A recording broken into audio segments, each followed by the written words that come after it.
10 000 km de Paris, Marine commence sa journée. Il est 7 h du matin sur la plage de Copacabana au Brésil et il fait déjà 27 degrés. Cette jeune femme n'est pas en vacances, elle vit ici depuis 11 ans et s'est bien adaptée au rythme local. Marine, quand même, le soleil, le beau temps, la plage, ça donne quand même pas envie d'aller travailler. Si, c'est bon là, ça y est, on prend une dose le matin, on travaille, on y retourne le soir. Au départ, quand on arrive, ça doit être difficile de se dire on reste à la plage, il fait beau. Il y a une nonchalance tropicale dans l'air qu'il faut apprendre à gérer. Et sa vie d'expatriée, Marine, originaire de la Baule, la gère très bien. À seulement 33 ans, elle a déjà fait son trou ici. Diplômée d'une école de commerce, elle a monté sa boîte de textile et les affaires marchent bien. Comme elle, de nombreux jeunes diplômés ont décidé de fuir un marché du travail morose en France pour tenter leur chance dans ce pays en plein boom.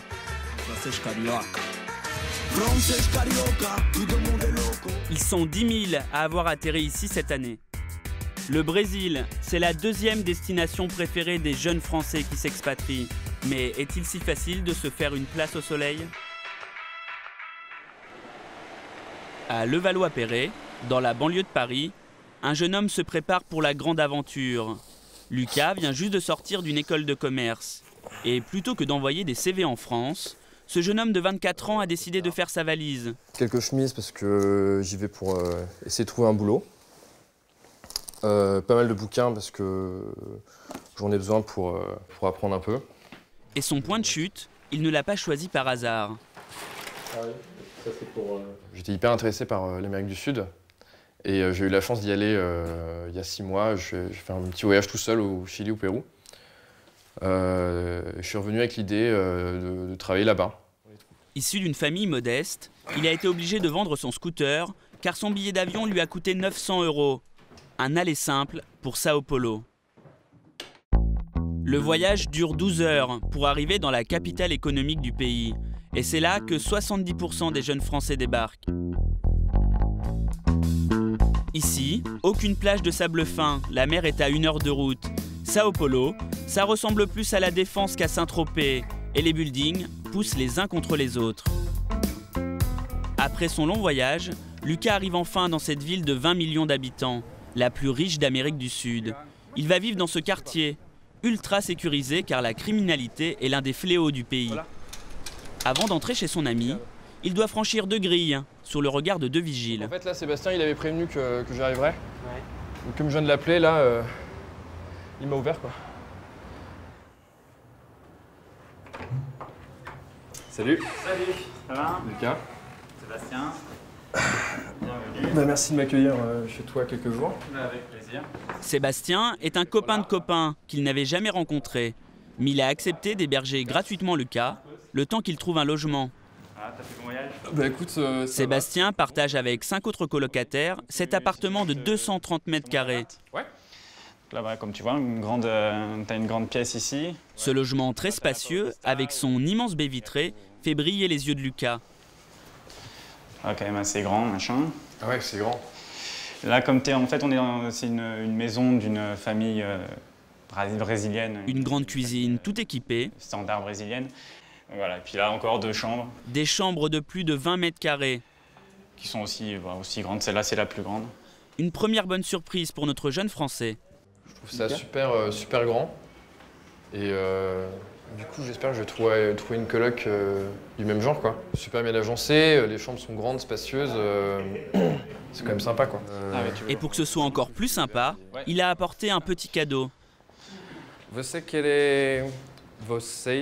querem beber vinho francês? Sim. Manifestement, Lucas a encore beaucoup de progrès à faire en portugais s'il veut trouver un vrai travail. Alors il a décidé de s'y mettre sérieusement. À ton arrivée au Brésil. Malgré la chaleur étouffante, il enfile une veste pour se rendre à son cours de portugais. Dans ce pays géant, grand comme 15 fois la France, c'est indispensable, car la plupart des habitants ne parlent aucune langue étrangère.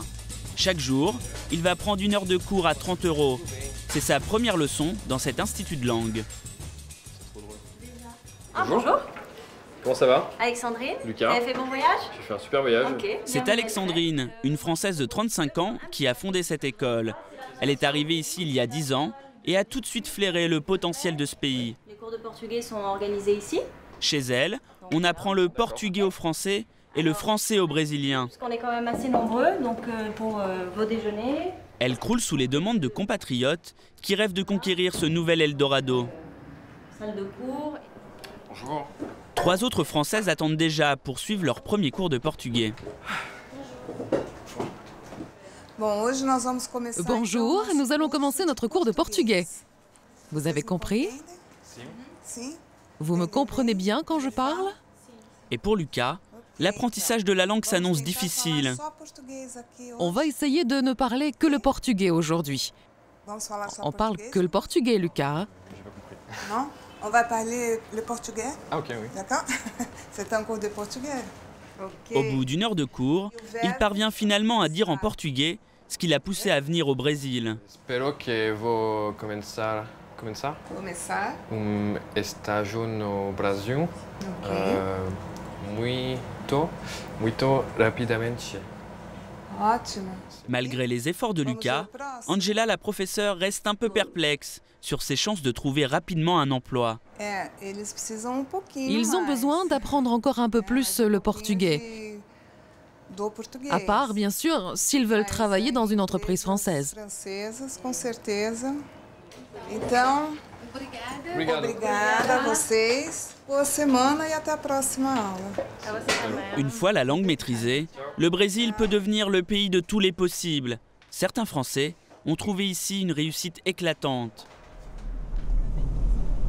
À 1 heure de Rio, perchée dans la montagne, la ville de Petrópolis, où les Brésiliens aiment passer leurs vacances. On y retrouve Marine, elle vient ici pour travailler. Cette jeune Française a créé sa marque de maillot de bain il y a 6 ans. Elle se rend chez son nouveau sous-traitant. Vous pouvez ouvrir? Elle est accompagnée par son mannequin fétiche, Erika, une Brésilienne qui va essayer de nouveaux modèles.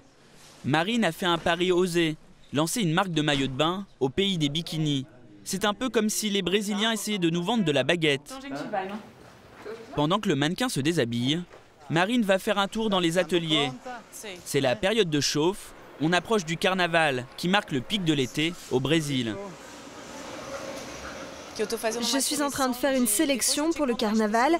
On est en train de monter un magasin éphémère sur Rio. Donc si tu as du stock, on va faire les essayages? Ah oui, avec le mannequin. Les maillots de bain de Marine sont uniques au Brésil. Elle a apporté le style français, beaucoup plus couvrant que le minuscule string brésilien. Entre ça et ça, il y a quand même une différence, quoi. Ah, au début, quand vous êtes arrivé, c'était ça? Ouais. C'était pas possible pour vous? Pas pour moi. Mais toute la plage était comme ça, ils se sentaient très à l'aise. Hein. Et justement, comment vous avez fait pour imposer ça? Mais je pense qu'il y a un changement. Les femmes veulent quelque chose de plus élégant et surtout les femmes à partir de 30 ans. On n'a pas envie d'avoir un truc qui nous rentre dans les fesses. On a envie d'être à l'aise quand on est à la plage, quand on se baisse, quand on fait du sport. Donc quelque chose qui soit plus confortable pour le mouvement, tout simplement, je pense. Ce maillot à la française est positionné sur le très haut de gamme au Brésil. Il se vend jusqu'à 250 €. Malgré ce prix élevé, Marine écoule 6000 pièces par an. Ses ventes lui assurent un revenu très confortable, 7000 € par mois, c'est-à-dire 23 fois le salaire minimum au Brésil. Désormais, Marine fait partie de cette jeunesse dorée qui a pris les commandes du pays. Il est minuit à Rio et la ville n'est pas encore endormie, bien au contraire. Loin des quartiers chics de Copacabana et Ipanema, Marine se rend dans une favela, un de ces immenses bidonvilles qui entourent Rio. Il y a seulement 3 mois, c'était impensable. Entrer dans ce quartier placé sous la coupe des narcotrafiquants, c'était prendre un risque mortel. Mais la police a fait le ménage et aujourd'hui, les jeunes bourgeois ont remplacé les voyous. Marine et son amie Caroline font partie de cette élite qui vient faire la fête ici. Faut qu'on paye à l'entrée? Non, je vais annoncer que vous êtes là. À l'intérieur, les nouveaux riches carioca dansent sur les dernières musiques à la mode. Dans cette fête où l'alcool coule à flot, Marine connaît tout le monde. Je te cherchais partout. Alors, ça vous plaît? Je te présente Caroline. Sa maison est juste au-dessus. Ah, mais vous habitez là? Oui, un pâté de maison, 3 minutes à pied. Oh, quel délice! Ici, c'est vraiment le paradis. Un paradis? Dans l'un des quartiers les plus misérables de Rio, cela peut faire sourire. Marine et ses amis sont un peu déconnectés de la réalité, enfermés dans leur bulle de luxe. Mais le Brésil n'est pas synonyme de réussite pour tous les Français, surtout pour ceux qui arrivent sans aucune qualification.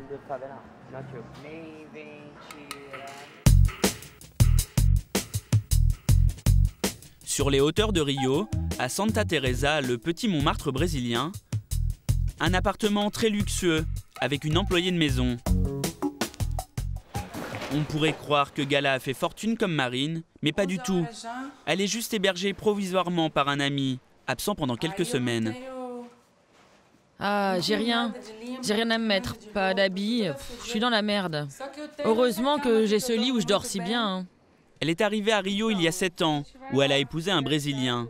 Mais son mari est mort, et comme elle n'avait pas de travail et surtout aucun diplôme, le Brésil ne lui a pas octroyé sa carte de séjour. Gala est donc devenue une sans-papier, et certains employeurs profitent de la situation pour l'exploiter. Des fois, tu bosses 10 jours, on te file 400 réals. J'ai bossé là dans un truc de restauration, donc 12 heures par jour, caisse, tu vois, donc responsabilité de l'argent. Ils te filent même pas, ça fait même pas une moyenne de, ça fait une moyenne de 20 réals par jour, quoi. C'est même pas de quoi déjeuner pour faire le thé. Mais Ça ne permet pas de manger et surtout pas de se loger, car depuis le boom économique, les prix des appartements flambent. On comptait à peu près 1000 réals par mois de loyer pour une chambre dans un appartement. Si tu veux un petit appartement, 2 pièces comme ça, c'est 2000 réals à Copacabana, mais un truc merdique. Il faut absolument qu'elle trouve un boulot tout de suite. Alors Gala a fait imprimer des cartes de visite qu'elle distribue à tout le monde. Vous avez pris mes petites cartes?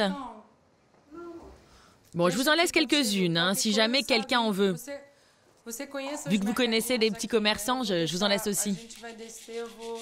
Je vais descendre en ville et après je reviendrai. Aujourd'hui, elle va arpenter les rues du quartier et faire le tour de tous les petits commerces, à la recherche d'un job. Bonjour. Voilà, je suis française, je m'appelle Gala. Et je fais beaucoup d'extras. Et si vous avez besoin de quelqu'un à l'accueil, si vous avez besoin d'un coup de main, bah, je suis disponible. Je vous propose de repasser dans quelques minutes, quand le responsable sera revenu. Ok, ça marche. Merci beaucoup. Un petit espoir. Et Gala continue ses recherches. Bonjour. Est-ce que je peux avoir le journal du dimanche, s'il vous plaît? Elle achète le quotidien local pour éplucher les petites annonces. Des offres d'emploi, il y en a des pages entières. Mais Gala ne veut plus de ces petits jobs qui ne lui permettent pas de survivre.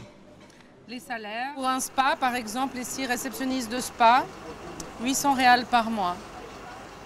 Et il faut quand même parler anglais et avoir plein de capacités, tout ça, mais on vous annonce toujours un salaire à moins de 1000 réals. Donc en fait, si tu gagnes 800 réals, tu payes ton loyer juste avec ça. À 39 ans, et après 7 ans de galère au Brésil, il faut se rendre à l'évidence. Il est temps pour elle de rentrer en France. Pour Gala, l'aventure brésilienne touche à sa fin. Mais pour d'autres, elle vient à peine de commencer. Retour à Sao Paulo, dans l'appartement où Lucas est hébergé. Il se prépare pour un moment important, son premier entretien d'embauche au Brésil. Et on a beau être sous les tropiques, pas question d'y aller en t-shirt. Il fait très chaud, très lourd. Le temps il est orageux, mais malheureusement, on est ici pour travailler, donc on met des chemises. Costard cravate, obligatoire. Lucas avait déjà pris contact avec plusieurs entreprises avant de quitter la France. Ce coup d'avance s'avère payant. Il a décroché un rendez-vous 48 heures après son arrivée. Et pour lui, chaque jour compte. Son visa de touriste expire dans 3 mois. S'il n'a pas trouvé d'employeur d'ici là, il sera comme Gala, un immigré en situation irrégulière. Il a obtenu un entretien dans une agence de publicité spécialisée sur Internet. La start-up a connu en un an 40% de croissance et recherche un contrôleur financier. Bom dia. Eu tenho uma entrevista com Cédric de la Valette. Eu sou Lucas Lombo. Lucas. Bonjour. Bonjour, comment ça va? Et surprise, le directeur de la société est un Français de 37 ans. On va se rendre à la salle de réunion. Lucas est un peu désarçonné car le patron brésilien qui devait l'accueillir est en retard. Un comportement très courant au Brésil. Ils sont souvent en retard, les Brésiliens. On a remarqué que c'est habituel. Oh, c'est assez courant. Disons, c'est un peu plus flexible qu'en France, un peu plus latin, on va dire. Mais on se démerde toujours et c'est toujours résolu à la fin. Lucas, on va dans la salle de réunion. C'est donc Cédric qui va le recevoir.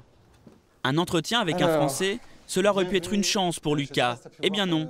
Le recruteur commence tout de suite par un test de portugais. Tu aurais la capacité là de m'expliquer, je ne sais pas, en portugais, ce que tu as fait les 3 derniers jours, même avec des mots simples et de façon... J'ai un peu de problème avec le passé, mais... Eu cheguei em São Paulo há 13 dias. Eu tenho uma república a Doc Lobo, com amigo francês et brasileiros também. L'employeur comprend tout de suite qu'il est encore trop hésitant pour diriger une équipe de Brésiliens. Lucas sait maintenant ce qu'il lui reste à faire, mettre les bouchées doubles pour apprendre la langue. Car pour le reste, son CV a beaucoup plu. On va se revoir fin de mois. On va reprendre rendez-vous. Ce sera aussi l'occasion de voir un peu ton évolution en portugais. Ouais. Bon, mais Lucas, je te remercie d'être venu. Les jeunes diplômés français comme Lucas ont de bonnes raisons de miser sur ce pays. Au palmarès des puissances économiques, le Brésil devrait dépasser la France d'ici 4 ans.